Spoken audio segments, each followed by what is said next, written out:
Assalamualaikum warahmatullahi wabarakatuh. Bertemu lagi dengan saya di video pembelajaran Zulfri Channel. Pada video pembelajaran kali ini kembali saya akan membahas tentang materi mata kuliah sistem pendukung keputusan. Adapun tema yang saya angkat kali ini merupakan kelanjutan tentang video sebelumnya, yaitu metode topsis pada sistem pendukung keputusan. Yang mana pada kali ini saya akan menyajikan cara perhitungan metode topsis tersebut menggunakan Microsoft Excel.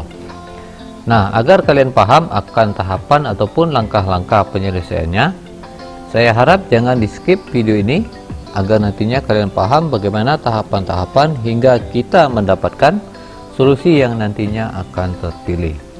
Oke, lanjut saja kita lihat dahulu soal dari contoh kasus tersebut.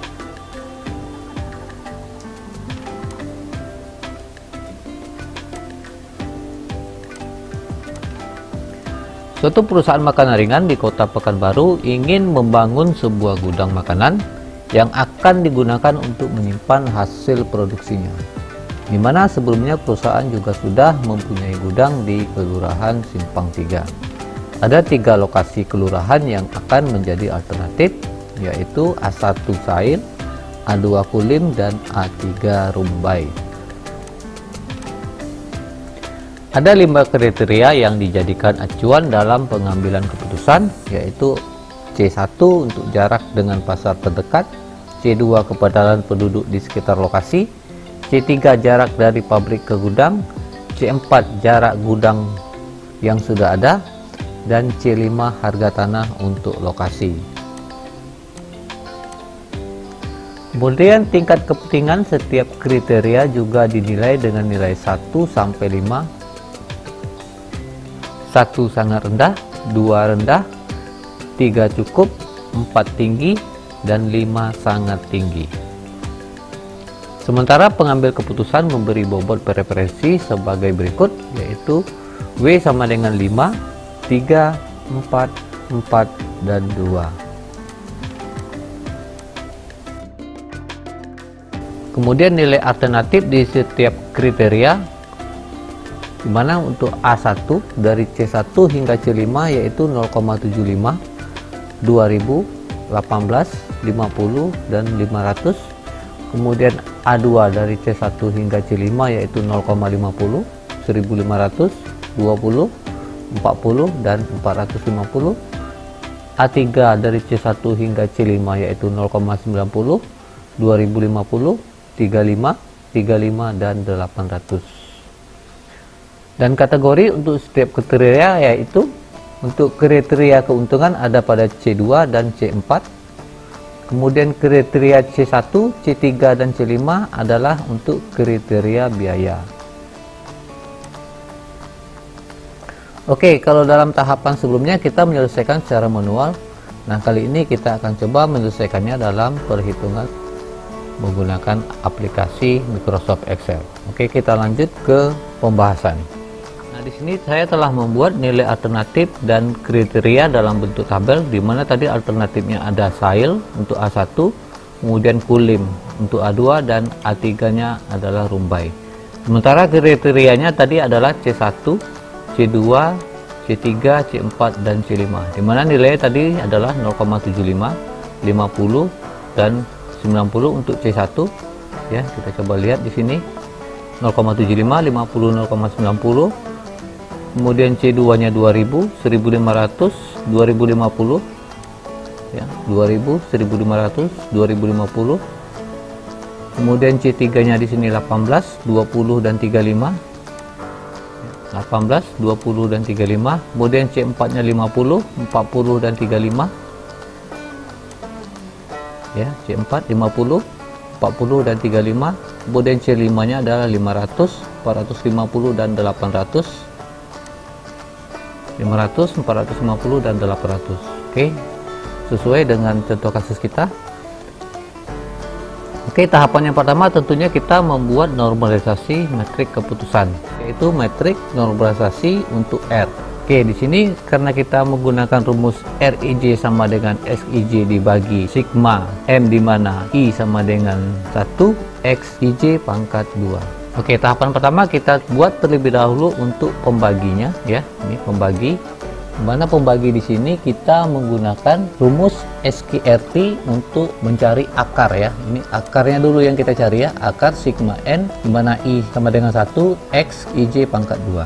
Baik, untuk pangkat di sini coba kita selesaikan terlebih dahulu menggunakan sama dengan SQRT. Lalu kita buat buka kurung 2 buah. Kemudian kursor kita arahkan ke sel pertemuan A1 dan C1 yaitu di sel C4. Sel di sini maksudnya adalah pertemuan antara baris dan kolom ya. Jadi pertemuan antara baris dan kolom di mana pertemuan antara A1 dengan C1 yaitu berada di sel C4. Nah, karena rumusnya di sini menggunakan pangkat, berarti di sini kita buat pangkat 2. Lalu kita beri tutup kurung, lalu kita tambah dengan sel yang ada pada pertemuan A2 dengan C1 yaitu terdapat pada C5. Lalu kita pangkatkan lagi dengan 2. Lalu kita buat tutup kurung. Oh, di sini sepertinya kurang tutup kurung ya. Ini harusnya ada tutup kurung, buka kurung.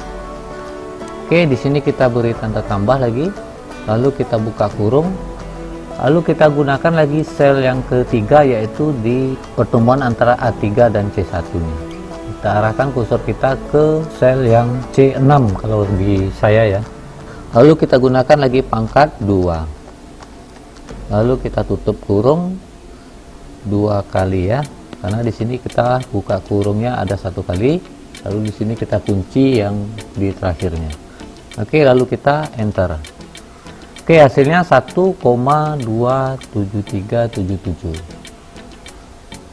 Agar nilainya absolut ke C5 ya, ke pembagi C5 nya kita tarik saja ya, kita tarik sampai ke sini ya. Oke, sekarang coba kita cocokkan nilai pembagi untuk C1 nya di sini 1,27377 ya. Kita lihat di pembahasan kita sebelumnya. Oke, ini untuk X1 nya 1,273 ya, sama ya. Selanjutnya untuk yang C2 nya ya, C2 nya di sini 3233,032. Oke, di sini cocok ya. Kemudian yang C3 nya adalah 44,147 ya, ini 441,47. Kemudian selanjutnya yang C4 nya yaitu 72,972. Oke, ini 72,972. Selanjutnya yang C5 nya yaitu 1045,227. Oke, 1045,227. Oke, nilainya identik dan sama ya. Lalu kita buat untuk mencari normalisasi R-nya. Berarti di sini adalah R ya. Langkah berikutnya kita cari nilai untuk RIJ-nya, di mana rumusnya tadi RIJ sama dengan XIJ dibagi akar sigma N, di mana J sama dengan 1, XIJ pangkat 2, di mana nilai akarnya telah kita dapatkan yaitu ini ya. Ini adalah nilai akarnya. Lalu kita akan coba bagi nilainya. Bagaimana kita nanti akan memperoleh nilai untuk metrik ternormalisasi R. Caranya yaitu cari terlebih dahulu untuk RIJ yang pertama, yaitu di sini ya, di sel C12 di sini. Menggunakan rumus sama dengan kita arahkan kursor di sel C4 tadi ya, di sini antara pertemuan A1 dan C1. Lalu kita bagi dengan nilai pembagi tadi yaitu yang ini ya, yang berada pada sel C11 yaitu pertemuan antara baris dan kolom yang di C11. Lalu kita beri tanda absolut dolar di antara C dan nilai 11 nya, kita beri tanda dolar, lalu kita enter sehingga hasilnya 0,5880. lalu kita drag ke samping dan ke bawah.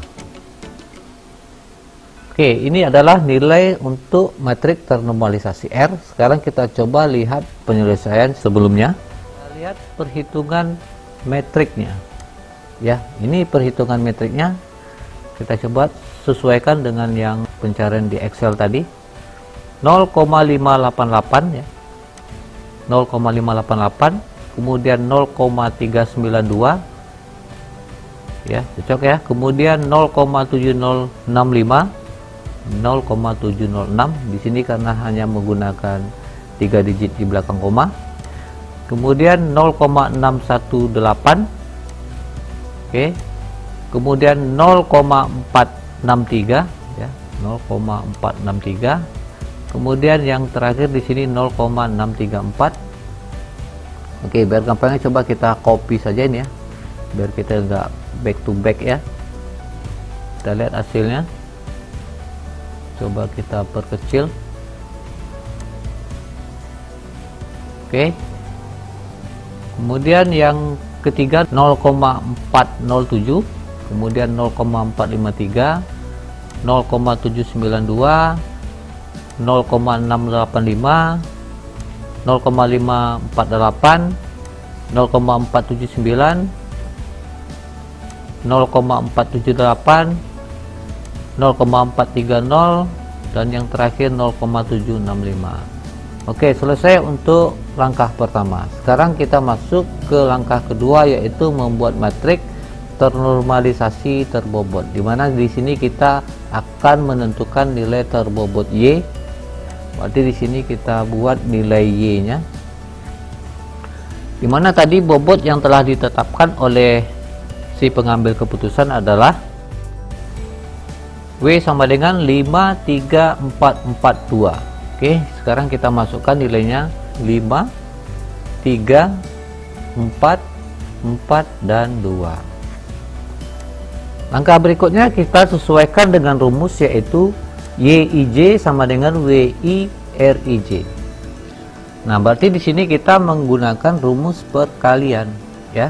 Berarti di sini sama dengan, kita gunakan bobotnya ya, karena rumusnya WIJ dikali RIJ. Berarti bobotnya di sini adalah yang ini ya, di sel 18. Jangan lupa di sini kita beri tanda absolut ya, agar nanti bisa kita drag ke samping ataupun ke bawah. Oke, tanda dolar di sini. Lalu kita kalikan dengan nilai RIJ-nya. Nilai RIJ-nya di sini adalah yang 0,588 untuk RIJ pertama. Lalu kita enter. Hasilnya 2,9440. Nah, agar nilainya absolut, kita tinggal drag ke samping dan ke bawah.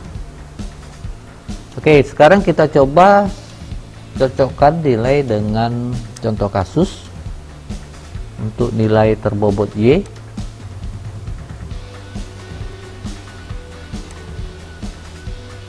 Nah, ini adalah nilai Y yang kita peroleh sebelumnya. Coba kita copy saja agar kita bisa mencocokkannya ke Excel.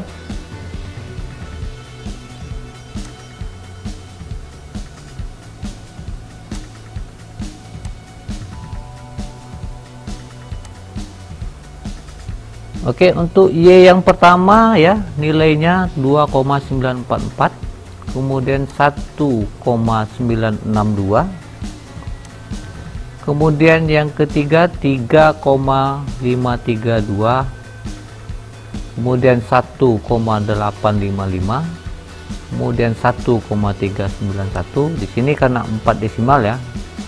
Nah, sementara yang kita buat sebelumnya itu ada 3 angka di belakang koma ya. Kemudian di sini juga 1,902 ya. Selanjutnya 1,630, kemudian 1,812, kemudian 3,171, selanjutnya 2,740, kemudian 2,192,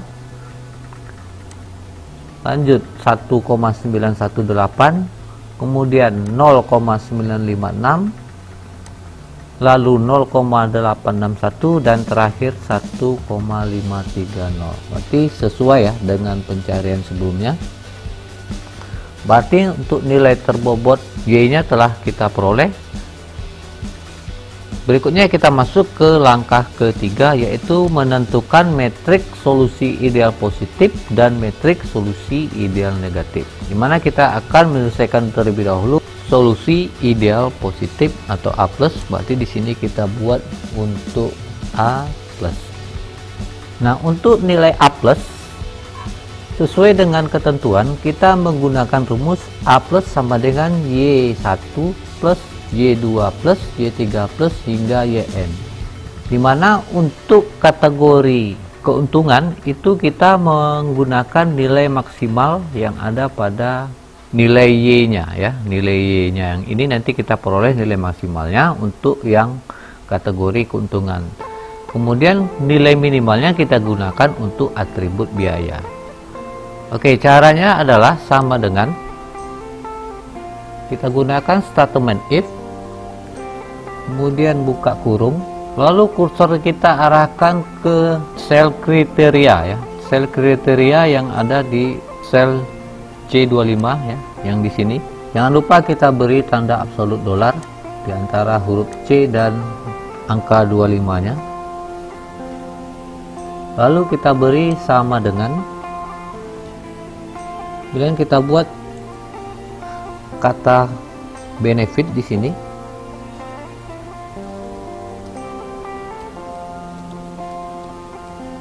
Lalu kita beri lagi tanda kutip ya. Beri tanda kutip terlebih dahulu, baru ketikkan benefit dan diakhiri dengan tanda kutip lagi, kutip 2 ya maksudnya. Lalu tanda koma. Kalau di Excel saya di sini menggunakan tanda koma. Mungkin di Excel kalian bisa menggunakan tanda yang lain, yaitu tanda titik koma, tergantung dari versi Excel kalian masing-masing. Kemudian karena benefit di sini adalah yang kita gunakan nanti nilai max-nya, berarti kita gunakan di sini kata max. Lalu kita beri buka kurung lagi, lalu kursor kita arahkan ke nilai terbobot Y yang tadi, yaitu di sini ada di C19. Lalu kita beri tanda absolut dolar lagi ya di antara huruf C dan angka 19-nya. Kemudian kita buat titik 2 karena kita akan coba mengblok nilai Y1 hingga Y3-nya ya. Ini kita tarik ke bawah. Ini tanda titik 2 harus kita hapus ya setelah angka 21-nya. Lalu kita beri tutup kurung. Lalu kita beri statement lagi, yaitu tanda koma. Kemudian kita ketikkan di sini min untuk menentukan nilai minimalnya. Lalu buka kurung. Lalu kita blok lagi ya, sama dengan yang tadi, yaitu nilai yang di sini. Lalu titik 2. Kemudian kita blok ke C21-nya. Jangan lupa kita beri tanda dolar. Yang ini juga beri tanda dolar di C19 dan C21-nya. Lalu kita beri tutup kurung 2 buah, lalu kita enter. Nah, agar nilai absolut kita tarik saja ke samping. Oke, selesai untuk yang A plusnya. Sekarang coba kita cocokkan dengan pencarian kita sebelumnya. Nah, ini coba kita copy saja ya, biar nanti prosesnya cepat ya. Oke, kita kopikan dulu di sini. Kita ingin menyocokkan hasilnya. Y yang pertama itu nilainya 1,962. Kemudian Y yang kedua 1,902. Y yang ketiga yaitu 1,630. Y yang keempat yaitu 2,740. Dan Y yang terakhir yaitu 0,861. Oke, selesai untuk yang A+. Sekarang untuk A- atau ideal negatif. Berarti di sini kita ketikkan A-. Nah, untuk rumusnya penyelesaiannya kita gunakan caranya hampir sama dengan tadi, cuma kita di sini kebalikan dari pencarian dengan menggunakan A+ tadi, yaitu sama dengan kita gunakan statement if, lalu buka kurung, sel kita arahkan di tempat yang sama dengan A plus tadi, yaitu di C25. Jangan lupa kita beri tanda dolar, lalu sama dengan tanda kutip, lalu kita ketikkan di sini benefit.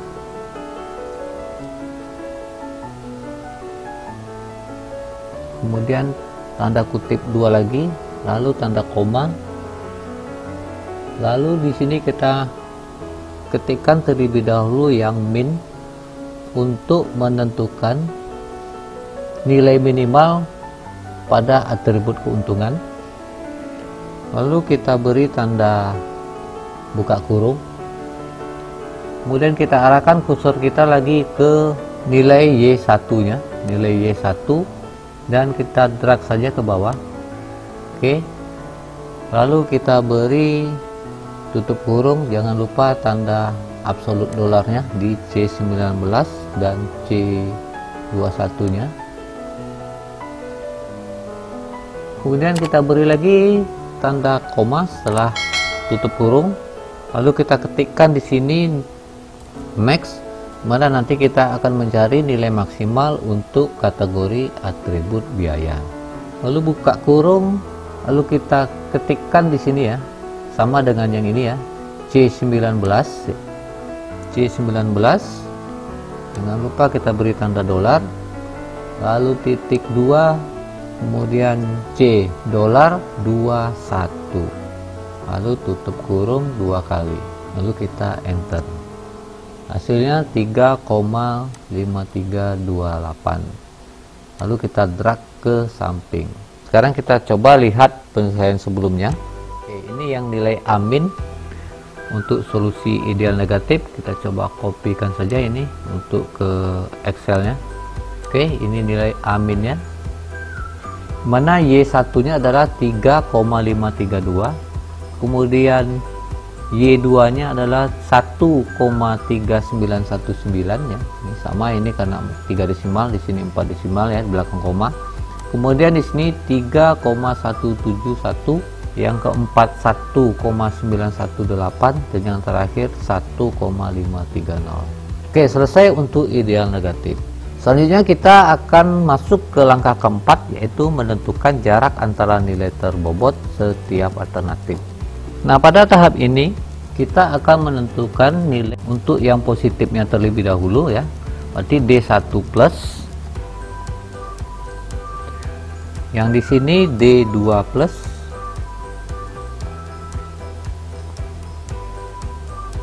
dan yang terakhir D3 plus. Nah, di sini kita menggunakan rumus di mana DI plus sama dengan akar sigma N, di mana J sama dengan 1, YI plus dikurang YIJ pangkat 2. Nah, di sini kita menggunakan lagi rumus SQRT. Kita ketikkan di sini SQRT untuk menentukan atau mencari nilai akar. Nah, di sini kita menggunakan tutup kurungnya sekitar 3 ya, 1, 2, 3 ya. Buka kurungnya sekitar 3 buah. Lalu kursor kita arahkan ke solusi ideal positif, yaitu di sini karena kita yang positif ya, D1 positif, berarti kita arahkan ke sel yang ideal positif, yaitu di 1,962. Jangan lupa kita beri tanda absolut dolar di antara huruf C dan angka 26 ya. Kemudian kita kurang ya, di sini kita menggunakan pengurangan nilai Y ya, nilai Y1 nya, yaitu C19 kalau di sel saya. Lalu tutup kurung, karena di sini menggunakan pangkat 2, berarti di sini kita juga menggunakan pangkat 2. Lalu tutup kurung, kemudian kita gunakan tanda tambah karena kita akan menjumlahkan ya, karena di sini ada sigma ya. Sigma di sini adalah mempunyai prinsip untuk penjumlahan ya. Berbeda dengan kalau produk itu biasanya perkalian, kalau sigma mempunyai prinsip penjumlahan. Berarti di sini kita harus menjumlahkan. Kemudian kita buka kurung lagi 2 buah ya. Kemudian kita gunakan lagi sel kedua pada A plusnya, yaitu di sini pada sel D26. jangan lupa diberi tanda dolar, lalu kita kurang ya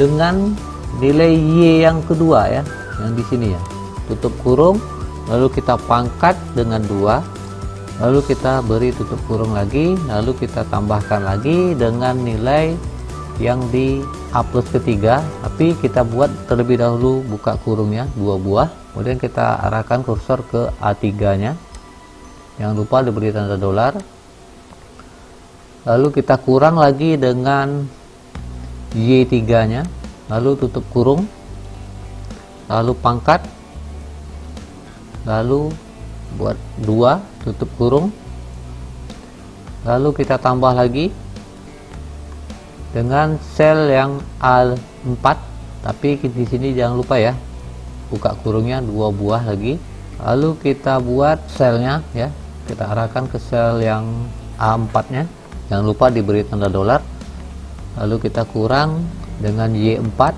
lalu tutup kurung, pangkat 2 tutup kurung, kemudian tambah, kemudian buka kurung 2 kali lagi, kemudian kita arahkan lagi ke A5 nya, jangan lupa tanda dolarnya, kemudian kita kurang lagi dengan Y5, lalu tutup kurung 2 kali, lalu kita enter.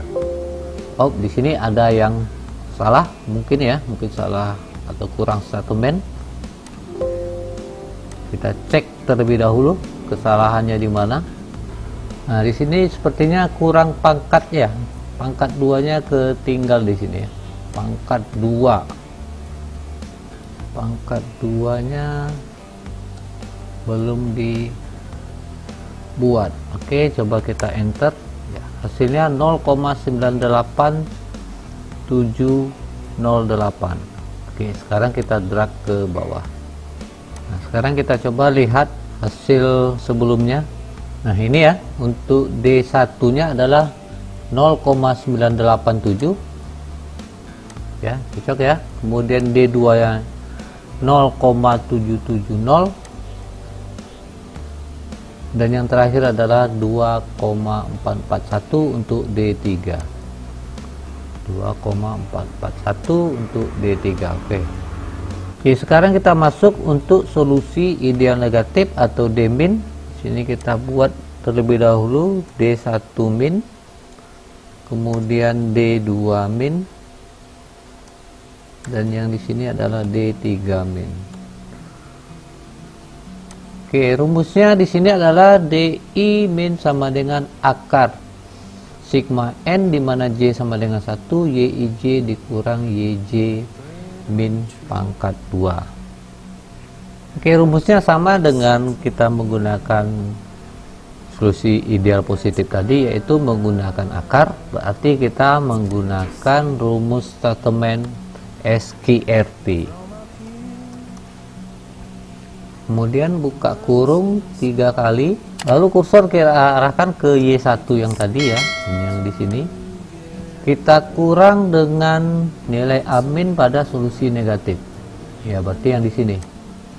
Jangan lupa kita beri tanda dolar, lalu kita tutup kurung, pangkat 2, lalu tutup kurung, kemudian kita tambah, buka kurung lagi 2 buah ya, kemudian kita arahkan lagi kursor kita ke yang Y keduanya, yaitu di sel D19. Kita kurang dengan nilai yang ada pada sel kedua pada amin ya, berarti di sini selnya yang di D27. Jangan lupa kita beri absolut dolar, kemudian kita beri tutup kurung, lalu kita beri pangkat 2, kemudian tutup kurung, kita tambah lagi dengan nilai yang ada pada Y ketiga atau di sel E19 di sini.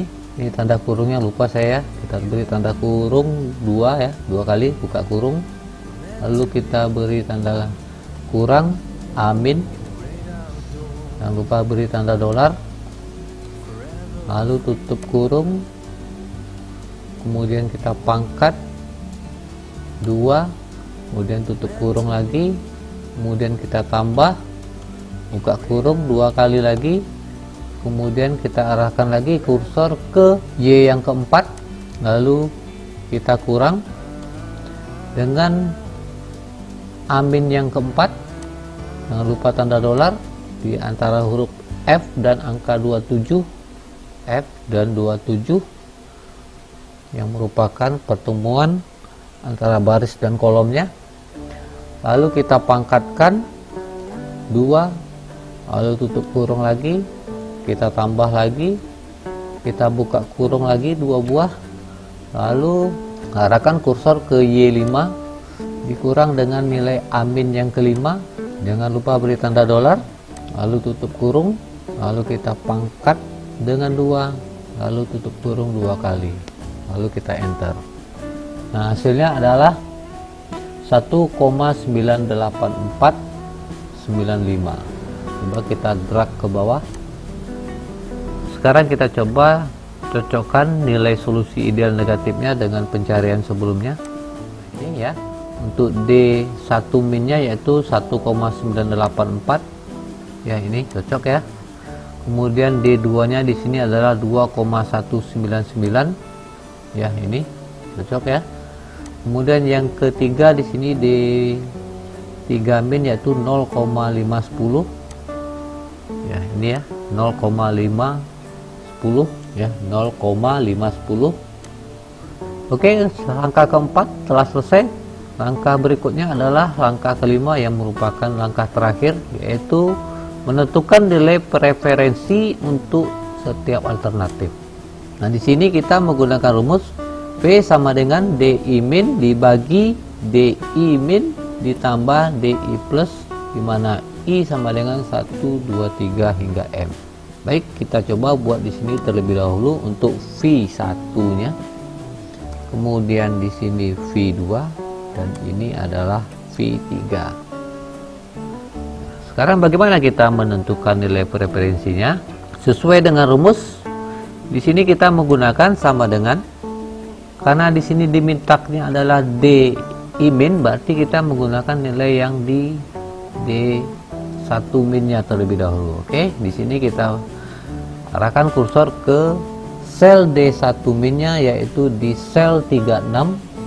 Kita bagi dengan buka kurung, karena di sini adalah DI min ditambah DI plus, berarti kita bagi dengan nilai pada C36 ini ditambah dengan nilai yang ada pada D1 plus, berarti di sel yang ke C31 di sini ya.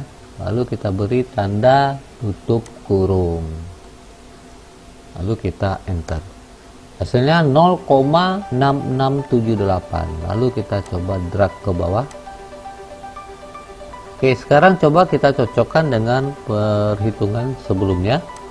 Ya, untuk P1 di sini 0,667 ya, 0,667. Kemudian V2 di sini 0,739 ya. Ya, ini 0,7405. Tidak masalah ya kalau nilainya, karena ini pencarian secara Excel. Biasanya kalau untuk Excel itu selisih nilai di belakang koma tidak begitu berpengaruh ya, kalau nilainya tidak terlalu signifikan atau terlalu tinggi atau terlalu besar.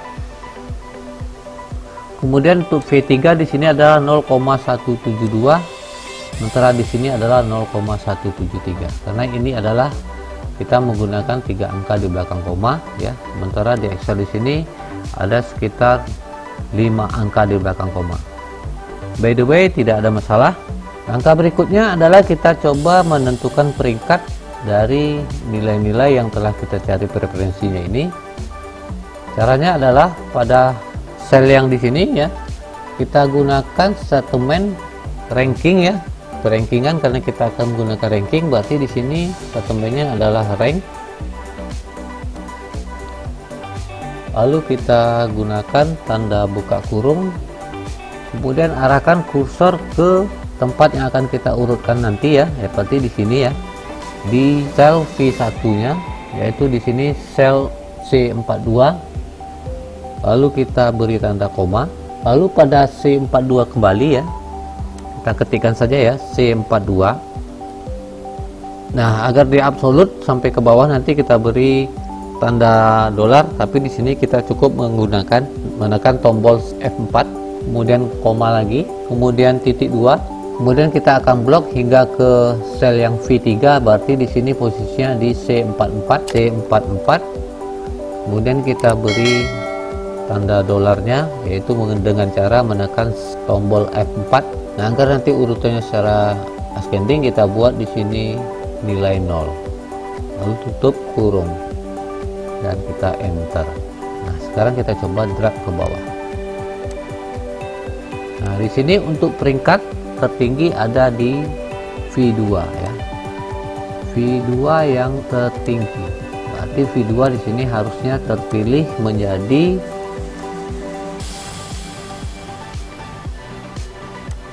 lokasi penempatan gudang baru. Oke, kita coba lihat di contoh kasus sebelumnya. Ya, di sini juga nilai yang tertinggi ada pada V2 ya. Nah, dengan kata lain, Kelurahan Kulim akan terpilih sebagai lokasi untuk mendirikan gudang baru. Oke, V2 di sini adalah Kulim. Ya, ini Kulim. Ya, otomatis di sini yang terpilih adalah Kulim untuk penempatan pembangunan gudang baru sesuai dengan pencarian yang kita lakukan sebelumnya, dan kita lakukan juga melalui penyesuaian menggunakan Microsoft Excel.